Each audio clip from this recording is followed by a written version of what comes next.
আসসালামু আলাইকুম সুপ্রিয় দর্শক, চলে আসলাম এই মুহূর্তে পাওয়া আবহাওয়ার সর্বশেষ আপডেট নিয়ে।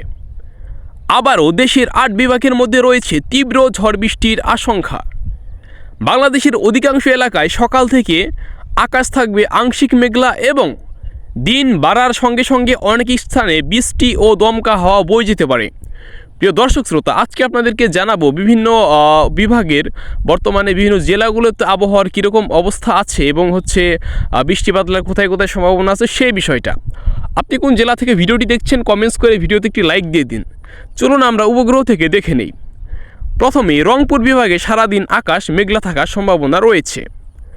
রংপুর, দিনাজপুর, ঠাকুরগাঁয়ে সন্ধ্যার দিকে হালকা বৃষ্টিপাত হতে পারে এরকম ধারণা করা হচ্ছে এবং রংপুরের সর্বোচ্চ তাপমাত্রা থাকতে পারে 32 ডিগ্রি সেলসিয়াস এবং সর্বনিম্ন তাপমাত্রা থাকতে পারে 26 ডিগ্রি সেলসিয়াস।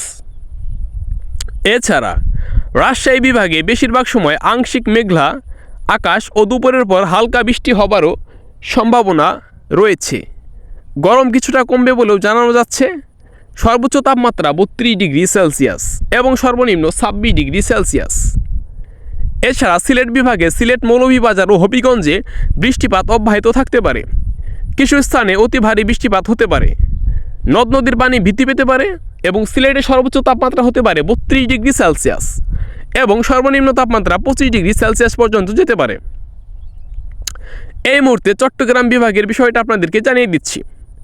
চট্টগ্রাম, কক্সবাজার ও রাঙ্গামাটিতে ভারী থেকে অতি ভারী বৃষ্টি হবার সম্ভাবনা আছে এবং পাহাড়ি অঞ্চলগুলোতে পাহাড় ধসে যাওয়ারও সম্ভাবনা রয়েছে। চট্টগ্রাম বিভাগে সর্বোচ্চ তাপমাত্রা আছে 30 ডিগ্রি সেলসিয়াস হতে পারে এবং সর্বনিম্ন তাপমাত্রা থাকতে পারে 25 ডিগ্রি সেলসিয়াস, এরকমটাই জানাচ্ছে আবহাওয়া অধিদপ্তর। যাই হোক, এখন দেখি ঢাকা বিভাগে কী অবস্থা আছে। তো ঢাকা বিভাগে ঢাকা, টাঙ্গাইল, গাজীপুর ও নারায়ণগঞ্জে হালকা থেকে মাঝারি ধরনের বজ্রসহ বৃষ্টি হওয়ার সম্ভাবনা আছে এবং ঢাকায় সর্বোচ্চ তাপমাত্রা থাকতে পারে বলে মনে করা হচ্ছে 31 ডিগ্রি সেলসিয়াস এবং বিকালের দিকে সর্বনিম্ন তাপমাত্রা থাকতে পারে 26 ডিগ্রি সেলসিয়াস এবং দুপুরের দিকে সর্বোচ্চ 31 বা 32 এরকম ওঠার সম্ভাবনা রয়েছে। ঠিক আছে, তো এই ছিল মোটামুটি কয়েকটি বিভাগের আজকের আবহাওয়ার আপডেট। আপনি কোন বিভাগের কোন জেলা থেকে ভিডিওটি দেখছেন সেটি অবশ্যই কমেন্টস করে লিখে জানাবেন এবং ভিডিওটি কেমন লাগলো অবশ্যই আপনি জানাবেন।